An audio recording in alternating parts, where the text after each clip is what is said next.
Mari kita putar waktu kembali ke pertengahan abad ke-15.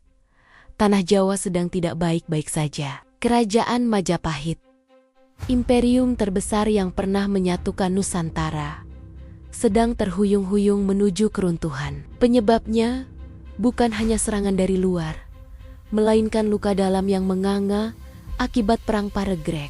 Perang saudara memperebutkan tahta ini telah menguras kas negara, memecah belah para bangsawan, dan yang paling parah, menelantarkan rakyat jelata. Kelaparan terjadi di mana-mana, dan hukum rimba mulai berlaku. Dalam situasi kacau seperti ini, moral masyarakat mencapai titik nadir. Keputusasaan membuat banyak orang lari ke pelarian sesaat seperti judi dan mabuk. Raja Majapahit saat itu, Prabu Brawijaya kelima, duduk di singgasananya dengan beban yang sangat berat. Ia menyadari bahwa kekuatan militer saja tidak akan mampu menyelamatkan negerinya yang sedang sakit jiwa.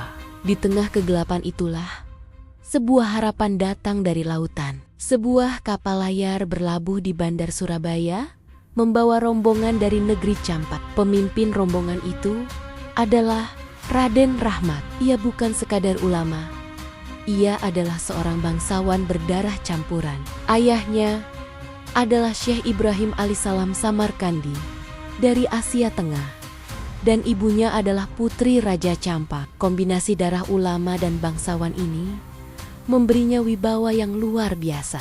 Kedatangannya disambut dengan karpet merah oleh Prabu Brawijaya. Mengapa Raja Hindu menyambut tokoh Muslim dengan begitu hangat? Karena Prabu Brawijaya melihat Raden Rahmat bukan sebagai ancaman, melainkan sebagai satu-satunya harapan untuk memperbaiki moral rakyatnya yang sudah rusak parah. Raja memberikan sebuah wilayah perdikan di Surabaya bernama Ampel Denta. Saat itu, Ampel Denta hanyalah hutan rawa yang becek dan penuh nyamuk. Namun, di tangan Raden Rahmat, tanah mati itu diubah menjadi pusat kehidupan baru. Disinilah Sunan Ampel menerapkan strategi pertamanya yang revolusioner, yaitu pendidikan tanpa sekat kasta. Perlu diingat bahwa masyarakat Majapahit saat itu hidup dalam stratifikasi sosial yang ketat. Pendidikan agama biasanya hanya milik kaum Brahmana atau Satria. Rakyat jelata, petani, dan nelayan jarang mendapatkan akses ilmu budi pekerti. Sunan Ampel mendobrak tradisi itu. Ia membuka pintu asramanya lebar-lebar. Siapapun boleh datang. Anak petani duduk bersanding dengan anak adipati di Ampel Denta. Sunan Ampel mengajarkan bahwa kemuliaan seseorang tidak ditentukan oleh darah yang mengalir di tubuhnya, melainkan oleh ketakwaan dan akhlaknya. Konsep kesetaraan ini adalah magnet yang luar biasa. Rakyat jelata yang selama ini merasa terpinggirkan, berbondong-bondong datang ke Ampel Denta. Mereka menemukan harga diri mereka kembali dalam ajaran Islam yang dibawa Sunan Ampel. Pesantren Ampel Denta bukan hanya tempat belajar mengaji, tetapi menjadi simbol perlawanan halus terhadap sistem kasta yang kaku. Mari kita selami lebih dalam ajaran inti Sunan Ampel yang disebut Moh Limo. Ini bukan sekadar larangan agama. Ini adalah diagnosa sosial yang sangat cerdas terhadap penyakit masyarakat saat itu. Moh Limo terdiri dari 5 penolakan terhadap kebiasaan buruk yang merusak tatanan sosial. Pertama, moh main atau menolak berjudi. Sunan Ampel melihat bahwa judi membuat orang malas bekerja dan mengharapkan kekayaan instan. Judi menghancurkan ekonomi keluarga dan memicu kriminalitas. Dengan melarang judi, Sunan Ampel ingin membangun etos kerja keras. Kedua, moh ngombe atau menolak mabuk. Minuman keras saat itu menjadi pelarian masyarakat yang frustrasi. Mabuk menghilangkan akal sehat, dan tanpa akal sehat, manusia bisa berbuat apa saja. Sunan Ampel ingin mengembalikan kesadaran dan rasionalitas masyarakat. Ketiga, moh maling atau menolak mencuri. Di tengah ekonomi yang sulit, pencurian merajalela. Larangan ini adalah upaya menegakkan keamanan dan menghormati hak milik orang lain, pondasi dasar dari masyarakat yang beradab. Keempat, moh madat atau menolak candu. Narkoba dan candu membuat generasi muda menjadi lemah fisik dan mental. Sunan Ampel ingin menyelamatkan generasi penerus agar menjadi manusia yang tangguh dan sehat.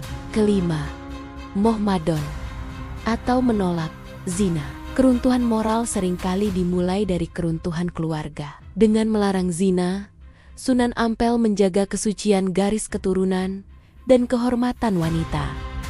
Moh limo adalah paket reformasi mental yang lengkap. Sunan Ampel tidak langsung berbicara tentang surga dan neraka yang abstrak. Ia berbicara tentang bagaimana memperbaiki kehidupan duniawi mereka agar lebih bermartabat. Inilah yang membuat ajarannya mudah diterima oleh akal sehat masyarakat Jawa kuno. Selain sebagai ulama, Sunan Ampel adalah politisi ulung yang bermain sangat cantik.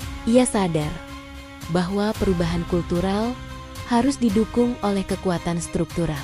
Maka, ia mulai merajut jaring laba-laba kekuasaan melalui pernikahan. Sunan Ampel tidak bergerak sendirian. Ia menikahkan putri-putrinya dan santri-santri utamanya dengan para adipati atau penguasa daerah di pesisir utara Jawa. Ia menikahkan putrinya, Nyai Gede Manila, dengan Sunan Gunung Jati yang kelak menguasai Jawa Barat. Ia juga menikahkan santrinya dengan putri Adipati Tuban. Dengan cara ini, secara perlahan, namun pasti, kota-kota pelabuhan penting seperti Tuban, Gresik, dan Surabaya jatuh ke dalam pengaruh Islam tanpa ada satu tetes darah pun yang tumpah. Puncak dari strategi politik ini adalah kaderisasi Raden Patah. Raden Patah adalah putra Prabu Brawijaya dari selir Cina yang dititipkan kepada Sunan Ampel. Sunan Ampel mendidik pangeran terbuang ini bukan untuk membenci ayahnya, tetapi untuk menjadi pemimpin yang lebih baik. Sunan Ampel menyiapkan Raden Patah untuk mendirikan Kesultanan Demak Bintoro. Ia melihat bahwa Majapahit sudah terlalu tua untuk diselamatkan, dan Nusantara butuh matahari baru. Demak dipersiapkan menjadi penerus legitimasi Majapahit, namun dengan nafas Islam. Ini adalah bukti bahwa Sunan Ampel adalah seorang visioner. Ia tidak hanya memikirkan umatnya di dalam masjid, tetapi ia memikirkan nasib bangsa di masa depan.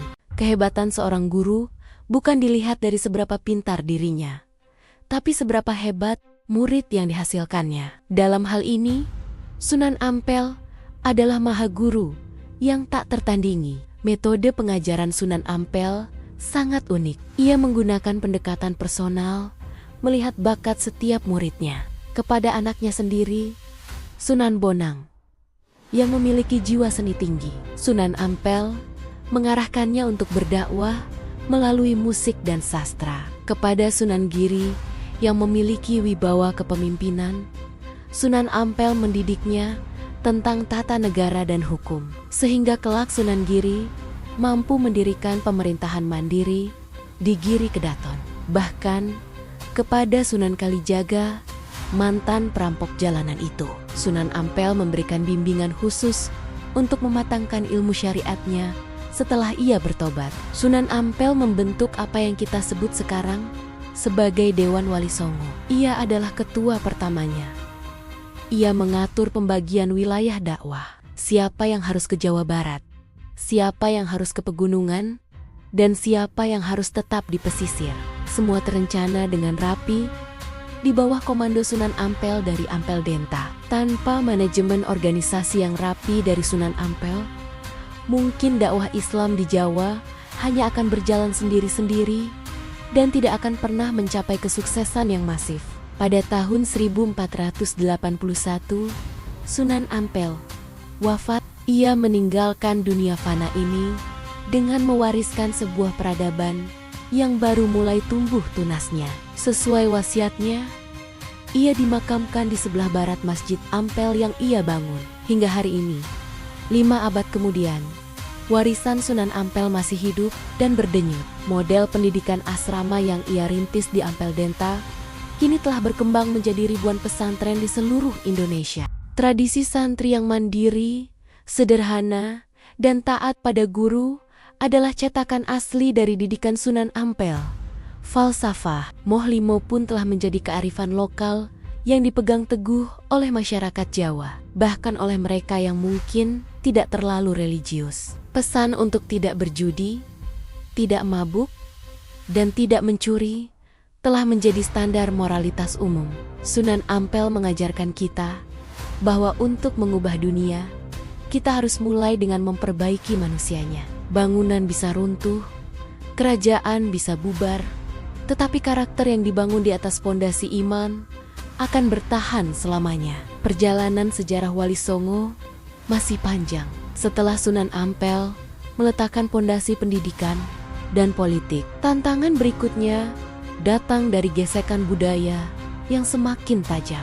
Bagaimana cara menjaga toleransi di tengah masyarakat yang fanatik terhadap tradisi lama? Bagaimana seorang wali bisa dihormati bahkan oleh mereka yang berbeda agama? Jawaban dari pertanyaan itu ada pada sosok murid sekaligus menantu Sunan Ampel yang akan kita bahas di episode selanjutnya. Sosok yang melarang penyembelihan sapi demi menghormati perasaan umat Hindu.